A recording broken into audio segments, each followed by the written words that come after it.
Hi hello everyone. Chinese noodle try ಮಾಡೋಣ ಅಂತ ತೊಗೊಂಬಂದಿದ್ದೆ, manchurian flavour. ಬನ್ನಿ ಹೇಗಿರುತ್ತೆ ನೋಡೋಣ. ಇದು ಬರೀ ವಾಟರಲ್ಲಾದರೂ ಹಾಕಿ ಮಾಡ್ಕೋಬೋದು.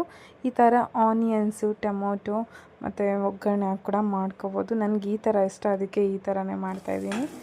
ಮತ್ತು ಮಾಮೂಲಿ ಟೊಮೊಟೊ ಆನಿಯನ್ಸ್ ಎಲ್ಲ ಹಾಕ್ಕೊಂಡು ಫ್ರೈ ಮಾಡಿಕೊಂಡು ಅದಕ್ಕೆ ವಾಟರ್ ಹಾಕ್ಕೊಂಡು ಅದು ಚೆನ್ನಾಗಿ ಬಾಯ್ಲ್ ಆದಮೇಲೆ ನೂಡಲ್ಸ್ ಹಾಕ್ಬಿಟ್ಟು ನೋಡಿ, ನೂಡಲ್ಸ್ ರೆಡಿ ಆಗೋಗಿದೆ. ಬನ್ನಿ ಟೇಸ್ಟ್ ಹೆಂಗಿದೆ ಅಂತ ಹೇಳ್ಬಿಟ್ಟು ನಿಮಗೆ ರಿವ್ಯೂ ಕೊಡ್ತೀನಿ. ಗೈಸ್, ಇದು ನೂಡಲ್ಸ್ ಅಂತೆ, ಚೈನೀಸ್ ನೂಡಲ್ಸ್ ಅಂತೆ. ಬಟ್ ಡಿಫ್ರೆಂಟ್ ಟೇಸ್ಟ್ ಚೆನ್ನಾಗಿದೆ. ಫಸ್ಟ್ ಟೈಮ್ ಟೇಸ್ಟ್ ಮಾಡ್ತಿದ್ದೀನಿ. ತುಂಬ ಚೆನ್ನಾಗಿದೆ ಫ್ರೆಂಡ್ಸ್, ನೀವು ಒಂದ್ಸಲ ಟೇಸ್ಟ್ ಮಾಡಿ ಫ್ರೆಂಡ್ಸ್. ಬಾಯ್ ಬಾಯ್.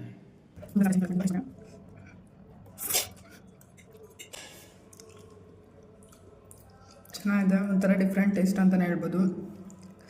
ಲೈಕ್ ಇಪ್ಪಿ ನೂಡಲ್ಸ್ಗಿನ್ನ ಆ ಥರ ಸೇಮ್ ಟೇಸ್ಟ್ ಇಲ್ಲ.